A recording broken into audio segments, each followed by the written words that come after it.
wabarakatuh.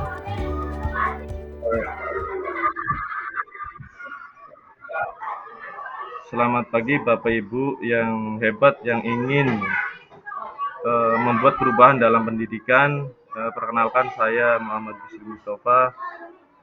Hari ini saya ingin berbagi pengalaman saya terhadap budaya positif yang ada di sekolah, yang tentunya sudah saya terapkan walaupun sedikit itu di minggu-minggu kemarin dengan Pak Carlan juga yang sama statusnya sebagai CGP Angkatan 7.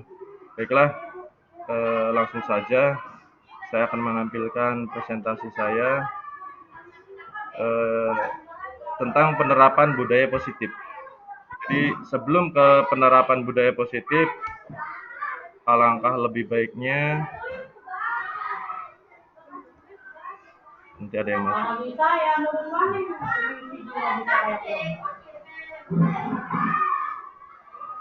Ya, sebelum penerapan budaya positif, lebih baik kita melihat dulu tentang karakter-karakter anak menurut filosofi Ki Hajar Dewantara.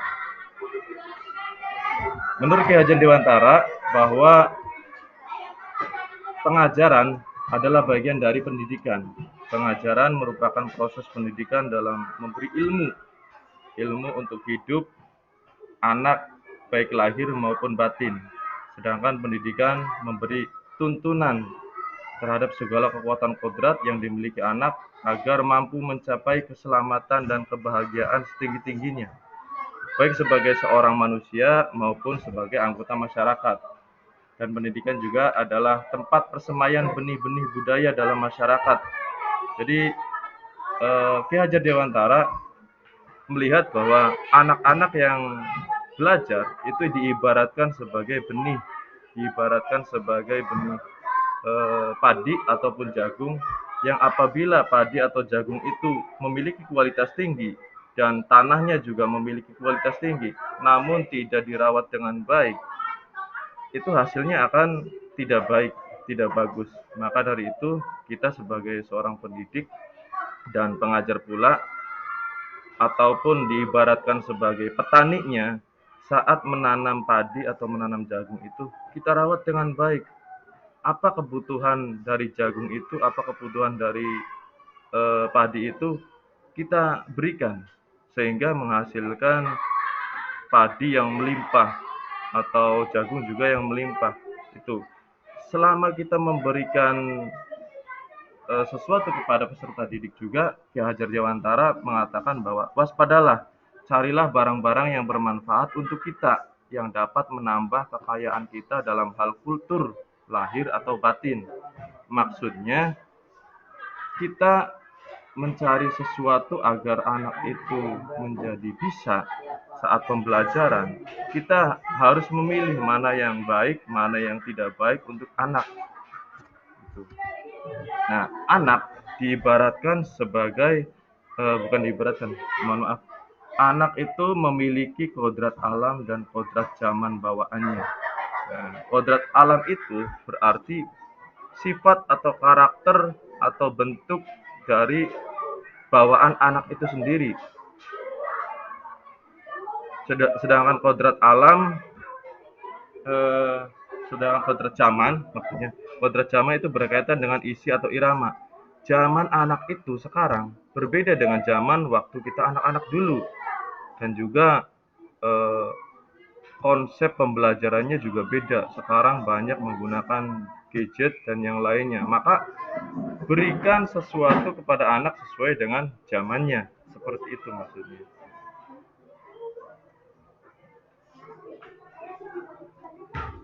Nah, ini nilai-nilai seorang guru penggerak. Bukan hanya seorang guru penggerak, juga semua guru harus harus memiliki nilai-nilai seperti ini. Yang pertama yaitu berpihak pada murid, yang artinya segala bentuk keinginan atau kebutuhan murid yang baik untuk pendidikan kita berikan. Apa yang diinginkan oleh murid itu, apa yang diinginkan oleh siswa. Siswa menginginkan pembelajaran yang bagaimana, kita ikuti. Yang penting anak itu belajar dan bisa masuk pembelajarannya. Yang kedua juga, seorang guru harus memiliki inovatif atau daya lentur, fleksibel. Jadi seorang guru tidak hanya monoton dalam hal mengajar itu menulis diterangkan, tidak hanya seperti itu. Seorang guru harus memiliki inovasi dalam pembelajaran, entah itu dalam hal peralatan yang ada di sekolah tersebut, sarana dan prasarananya, ataupun pemikiran-pemikiran lain yang bisa diambil dari internet atau dari yang lainnya. Terlepas dari itu juga harus tadi kata Ki Hajar Dewantara harus memilih mana yang baik dan mana yang tidak baik. Dan yang ketiga, kolaboratif. Seorang guru harus berkolaboratif yang memiliki daya sanding, saling ketergantungan dan pembelajaran tim. Maksudnya, seorang guru itu harus berkolaborasi, tidak hanya sendirian, berkolaborasi dengan guru, sesama guru, atau dengan kepala sekolah. Apa nih? Saya akan mengajar apa ini? Terus kekurangannya apa? Berkolaborasilah dengan guru atau dengan kepala sekolah. Misal kita mau mengajar ada peralatan yang tidak ada, kita kolaborasi dengan kepala sekolah. Bagaimana kalau peralatan ini tidak ada? Apakah kita menggantinya dengan peralatan yang lain atau mengganti pembelajaran yang lebih menarik dengan pembelajaran yang lainnya? Karena kita sebagai guru harus memiliki inovasi yang banyak, tidak hanya satu pembelajaran begitu. Dan yang keempat yaitu reflektif, daya saing, model mental. Jadi pada saat pembelajaran hari ini kita ingat, kita catat apa kekurangannya, apa kelebihannya untuk diaplikasikan ke dalam pembelajaran besok. Jadi pembelajaran selanjutnya itu kita bisa melihat pembelajaran yang sebelum-sebelumnya, apa kekurangannya, apa kelebihannya. Dan yang terakhir mandiri, daya lenting, keahlian penguasaan diri, menguasai siswa dalam artian bisa mengajar dengan baik, bukan berarti menguasai itu siswa harus apa kata saya, harus menurut, tidak. Mandiri itu bisa mengartikan bahwa kita bisa mengajar dengan sendiri tanpa bantuan orang lain dan bisa menggunakan segala sesuatunya sendiri. Tidak seperti yang guru-guru yang mungkin yang senior-senior ya. Maksud dari mandiri ini, saat kita mengajar, kita memilih dengan peralatan-peralatan yang canggih, kita juga harus bisa menguasai peralatan itu tanpa harus meminta bantuan kepada orang lain, begitu. Selanjutnya tentang karakter siswa, Bapak Ibu, bahwa karakter siswa seperti yang Bapak Ibu lihat, yang bisa dilihat oleh Bapak Ibu, oleh anak itu sendiri hanya 12%, Bapak Ibu. Kesadaran siswa melihat perilakunya itu hanya 12%. Ini diambil dari tim psikolog Bandung, Jabar Masagi pada tahun 2016, bahwa karakter siswa itu yang disadari oleh anak dan disadari oleh gurunya, oleh orang tuanya hanya 12%. Selebihnya, anak itu tidak sadar bahwa dirinya memiliki kemampuan 88% itu.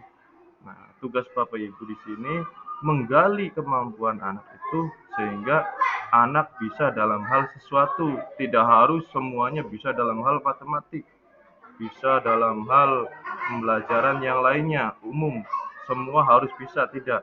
Karena setiap anak mempunyai kebiasaan, mempunyai perilaku, mempunyai soft skill yang berbeda-beda.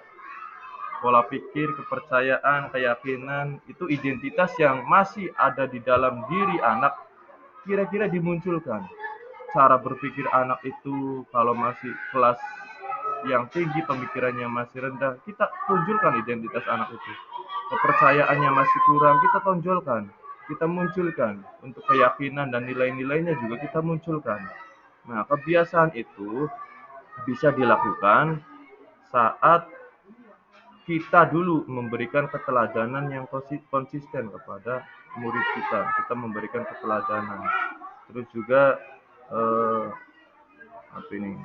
memiliki tindakan atau sistem yang konsisten.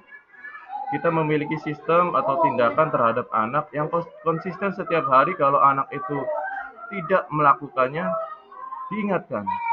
Terus keteladanan yang konsisten juga, kita memiliki eh, artinya kita dulu memberikan sesuatu kepada anak, kita memberikan contoh, setelah itu baru anak-anak akan menirunya gitu. Nah, kita masuk ke dalam budaya positif, Bapak Ibu. Dalam budaya positif, sebenarnya ada dua hal yang kita yakini, tapi kebanyakan Bapak Ibu menggunakan peraturan dalam sekolah. Apakah yang disebut dengan peraturan? Apakah yang disebut dengan keyakinan kelas? Saya yakin selama ini Bapak Ibu menggunakan peraturan di dalam kelas, bukan keyakinan. Apa sih bedanya antara peraturan dan keyakinan? Kalau peraturan dibuat supaya proses pembelajaran di dalam kelas dapat berlangsung dengan tertib dan lancar, serta untuk mengatur perilaku para siswa dari hal-hal yang dapat mengganggu proses pembelajaran. Contoh, rambut harus rapi, terus kuku yang panjang harus dipotong, terus datang tidak boleh terlambat. Itu aturan dibuat oleh sekolah. Nah, yang selanjutnya apakah yang disebut dengan keyakinan? Keyakinan kelas ini pernyataan-pernyataan universal yang dibuat dalam bentuk kalimat positif. Keyakinan kelas tidak dibuat dalam jumlah banyak sehingga mudah diingat dan dipahami oleh semua warga kelas. Keyakinan kelas merupakan sesuatu yang dapat diterapkan di lingkungan kelas tersebut. Biasanya, keyakinan kelas itu melibatkan siswa, Bapak Ibu. Kalau peraturan hanya melibatkan guru saja. Guru membuat peraturan seperti ini lalu ditempel di tembok kelas atau di majalah dinding atau di yang lainnya. Tapi kalau keyakinan kelas itu melibatkan siswa. Agar sekolah ini berjalan dengan baik, maka bisa dikatakan bahwa keyakinan kelas itu kesepakatan bersama antara guru dengan siswa. Bagaimana ini kalau masuk jam 7, kalau ada yang ada yang terlambat, kira-kira terlambatnya sampai batasan mana? Kira-kira siswa itu dilibatkan dalam pembelajaran seperti itu. Nah, teori motivasi siswa saat mengikuti pembelajaran atau saat sekolah itu ada 3 hal yang dipikirkan oleh siswa tersebut. Yang pertama, siswa kadang datang tepat waktu, mengerjakan tugas tepat waktu, hanya untuk menghindari ketidaknyamanan atau hukuman. Karena mungkin Bapak Ibu saat mengajarkan kepada anak harus dikerjakan semua, tidak boleh ada yang tidak dikerjakan, dan dikerjakan paling lambat jam sekian harus dikumpulkan. Itu jadi anak itu cenderung mengikuti apa yang dikatakan oleh gurunya untuk menghindari ketidaknyamanan atau hukuman. Jadi mengerjakan sesuatu yang diperintahkan oleh guru hanya untuk menghindari ketidaknyamanan, menghindari akan hukuman. Yang kedua, untuk mendapatkan imbalan atau penghargaan dari orang lain. Kadang siswa itu mengerjakan sesuatu ingin dipuji atau ingin mendapatkan imbalan dari guru. Siapa nih yang kalau sudah selesai akan mendapatkan pulpen?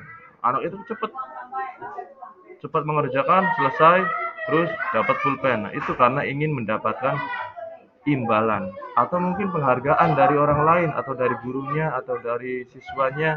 Wah, hebat ya anak ini, hebat, sehingga senang dipuji.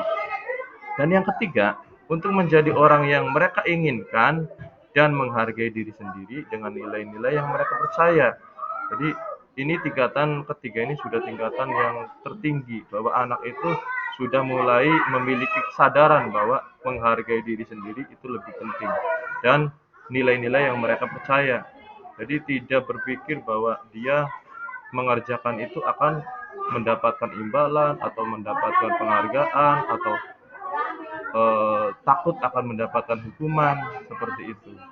Tinggal Bapak Ibu pikirkan di kelasnya masing-masing, ya kelas ajar Bapak Ibu, mana nih teori motivasi yang sering Bapak Ibu gunakan? Apakah nomor 1, apa nomor 2, apa nomor 3? Selanjutnya, 5 dasar kebutuhan manusia.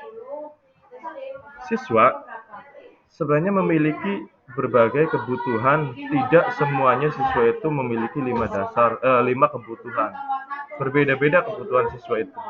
Yang pertama, kebutuhan tentang akan bertahan hidup. Kebutuhan akan kasih sayang dan rasa diterima. Kebutuhan akan kekuasaan, kebutuhan akan kebebasan, dan yang kelima, kebutuhan akan kesenangan. Kadang kita sebagai guru itu mengajar dengan metode-metode yang lama, yaitu masuk, memberikan tugas kepada anak, suruh mencatat, terus diterangkan, setelah itu istirahat. Ternyata banyak juga anak-anak yang merasa bosan saat mencatat, ada yang kepalanya taruh di bawah, ada yang mencatatnya lama. Nah, itu siswa sebenarnya memiliki kebutuhan akan kesenangan. Jadi tawarkan kepada siswa, pembelajaran apa yang menarik, yang membuat anak itu ingin belajar dengan sungguh-sungguh. Apakah pembelajaran itu dilakukan di luar kelas? Boleh-boleh saja. Selagi itu masuk dalam konteks pembelajaran. Di luar kelas, di dalam kelas, ataupun di lingkungan masyarakat, anak-anak itu suruh keluar, itu bebas. Ya, namanya juga menghamba kepada anak. Dalam filosofi Ki Hajar Dewantara itu kita harus menghamba kepada anak. Maksudnya dalam artian kita memberikan sesuatu kepada anak sesuai dengan kebutuhannya. Jika anak itu dalam pembelajarannya tidak senang, maka boleh kita pembelajarannya tawarkan kepada anak. Bagaimana ini? Kalian akan belajar metode seperti apa? Oh, kalau anak-anak pengen belajar di luar, boleh. Tidak harus pembelajaran olahraga harus di luar. Kebebasan, berikan kebebasan kepada anak itu. Yang penting dalam pembelajaran, anak itu bisa mengikuti pembelajaran dengan baik. Tidak harus saat pembelajaran kamu harus duduk tertib dengan badan yang tegap, kepala lurus ke depan, dan mata harus dibuka melihat ke papan tulis, telinga mendengarkan. Tidak harus seperti itu. Tapi juga dalam kebebasan, dalam konteks kita memiliki aturan. Aturan tadi, kesepakatan kelas. Bagaimana saat pembelajaran itu berlangsung, tapi juga mematuhi semua aturan-aturan kesepakatan kelas yang sudah dibuat oleh guru dan siswa. Itu. Hukuman sebagai identitas gagal. Bapak Ibu, selama ini saat siswa kita mengalami masalah dengan siswa lain atau dengan sesuatu yang lain, kita sebagai guru langsung menghukum bahwa anak itu salah. Ternyata hukuman itu adalah sebagai identitas yang gagal. Saya yakin Bapak Ibu juga sudah memahami, sudah merasakan, bahkan anak yang sering dihukum oleh guru itu, anak akan berpikir bahwa guru itu killer. Yang pertama, yang kedua tidak menyukainya, siswa itu tidak menyukai guru tersebut. Jadi sesuatu yang menyakitkan harus terjadi. Terus yang kedua, tidak nyaman untuk murid anak dalam jangka waktu panjang. Pastilah bahwa anak itu tidak merasa nyaman dengan hukuman-hukuman tersebut. Yang ketiga, korban mendapatkan keadilan, misalnya bertengkar. Nah, korbannya itu akan dibela oleh guru tersebut, dan yang menjadi tersangkanya akan dihukum habis-habisan. Yang keempat, murid atau anak akan tersakiti. Perilaku pasif atau agresif meningkat. Pasif maksudnya pada saat guru memberikan hukuman atau memberikan kata-kata, siswa itu akan diam, tidak mengatakan apa-apa. Kadang baru mengatakan sedikit sudah dibantah. Terus juga agresif. Setelahnya anak-anak itu akan agresif karena sering mendapatkan hukuman, menjadi lebih nakal lagi. Karena itu terjadi saat guru-guru memberikan hukuman, kadang hukumannya terlalu berlebihan. Sistem tidak akan berjalan bila murid tidak takut. Berpikirnya seperti itu. Yang selanjutnya, berlaku hanya pada sebuah institusi, tidak berlanjut pada kehidupan nyata. Hukuman itu hanya berlaku di pendidikan. Kalau kita di pendidikan, Selama anak itu masih terikat dengan pendidikan, maka hukuman itu berjalan. Setelah anak lulus, maka hukuman itu tidak lagi dilakukan. Misal anak itu melakukan sesuatu yang fatal atau yang tidak baik, pada saat anak itu sudah lulus, berarti kita tidak tidak ada sangkut pautnya dengan anak yang mendapatkan masalah itu. Peraturan adalah kamu harus mengikuti apa yang saya katakan, begitu. Awas kalau dilakukan lagi ya, nanti awas kamu. Biasanya dengan kata-kata yang mengancam seperti itu. Beda dengan konsekuensi, Bapak Ibu. Konsekuensi adalah sebagai identitas sukses, tapi juga konsekuensi masih belum kuat, artinya hanya menetralkan suasana saja. Sesuatu yang harus terjadi, tidak nyaman untuk murid, anak untuk jangka waktu yang pendek. Kalau konsekuensi hanya untuk jangka waktu yang pendek, korban bisa diabaikan, murid atau anak dibuat tidak nyaman. Konsekuensi itu seperti halnya begini, pada saat mengajar, anak secara tidak sengaja menumpahkan bukan menumpahkan atau mencoret kertas temannya. Nah, seorang guru saat ini terjadi tidak langsung menghukum. Dia menanyakan dulu kenapa seperti itu. Terus kalau bukunya dicoret, bagaimana ini? Apa yang akan kamu lakukan? Nah, anak itu mungkin akan mengatakan akan menggantinya. Anak itu mungkin mengatakan akan menghapus dengan tip X atau yang lainnya. Itu sebuah konsekuensi. Tidak dengan kata-kata kasar seperti hukuman yang baru saja dijelaskan. Penguatan hanya bertahan dalam jangka waktu pendek, memerlukan monitoring dan supervisi terus-menerus dari guru, membantu penerapan mengikuti peraturan dalam masyarakat. Peraturannya adalah, mampukah kamu melakukannya? Nah, kalau sudah mampu atau bisa melakukan walaupun sedikit, ucapan terima kasih dari guru atau dari yang lainnya. Murid mulai menghormati peraturan, tidak seperti yang pertama. Stimulus responnya adalah lakukan apa yang saya katakan. Dan yang terakhir mendorong kepatuhan, sudah mulai ada kepatuhan. Nah, Bapak Ibu yang bisa untuk menjadikan anak itu menjadi pribadi yang baik, pribadi yang bagus adalah restitusi sebagai identitas sukses. Pertama, restitusi adalah merupakan pilihan. Tidak menghukum anak, tidak memilih anak itu untuk tidak memilih, bukan. Artinya tidak memberikan anak itu untuk maksudnya pilihan-pilihan sesuai dengan aturan yang sudah ditetapkan. Yang kedua, menguatkan untuk murid atau anak dalam jangka waktu panjang. Korban mendapatkan ganti dan murid atau anak mendapatkan penguatan. Masalah terpecahkan. Murid belajar bertanggung jawab untuk perilakunya, fokus pada pemecahan masalah dalam jangka waktu yang panjang.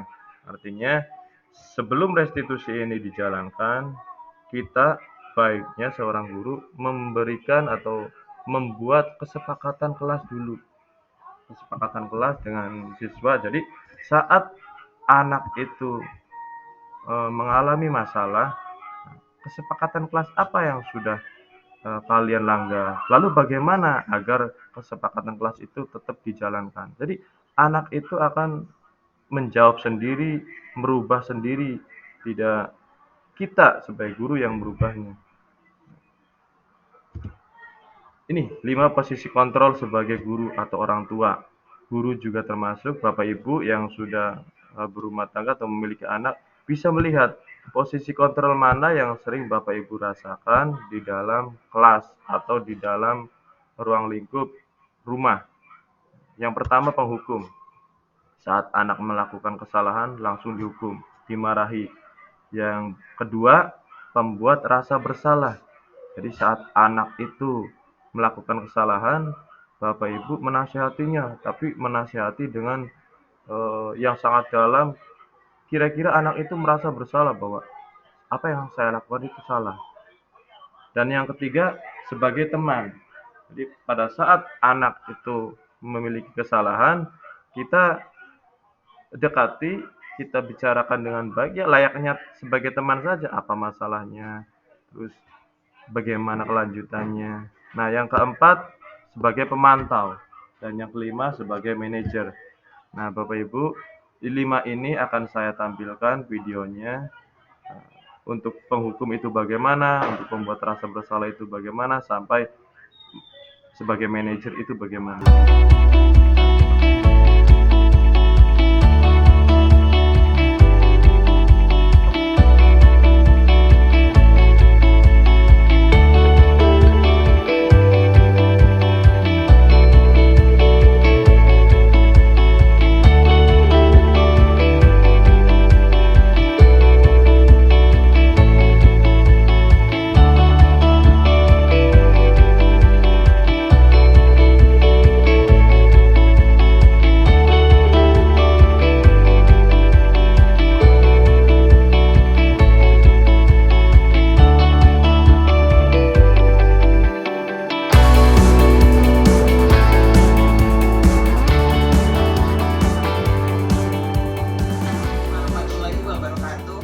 Saya Herlina dari UPTD SDN 1 Mekarsari. Setelah mengikuti webinar tentang penerapan budaya di sekolah, langkah yang saya terapkan adalah mengembangkan diri saya, sehingga menghasilkan perubahan diri sendiri, serta cara mengajar, mendidik, melatih, dan mengevaluasi peserta didik. Intinya, saya akan lebih kreatif dan inovatif. Terima kasih. Assalamualaikum warahmatullahi wabarakatuh. Saya Rini Indriati Soekarman dari UPTD SDN 2 Sidamulya, Kecamatan Bongas. Baiklah, saya ingin menanggapi webinar yang tadi disampaikan oleh Bapak Bisri Mustafa SPD yang mengangkat judul penerapan budaya positif di sekolah. Tanggapan saya, selama mengikuti webinar tadi, Pak Bisri sudah menyampaikan pokok-pokok isi dari penerapan budaya positif sekolah itu dengan sangat baik, sangat lugas, sehingga saya bisa memahami apakah budaya positif tersebut, bagaimana penerapannya di sekolah kami bisa diterapkan agar bisa menjadikan anak didik kami menjadi pribadi yang bertanggung jawab, berbudi pekerti luhur, serta berakhlak mulia. Terima kasih, dan semoga saya, khususnya saya pribadi, bisa melakukan atau menerapkan budaya positif tersebut di sekolah saya atau di sekolah kami. Dan insya Allah saya akan meneruskan ke rekan-rekan sejawat saya di sekolah apa yang tadi disampaikan oleh Bapak Bisri tadi dalam webinar.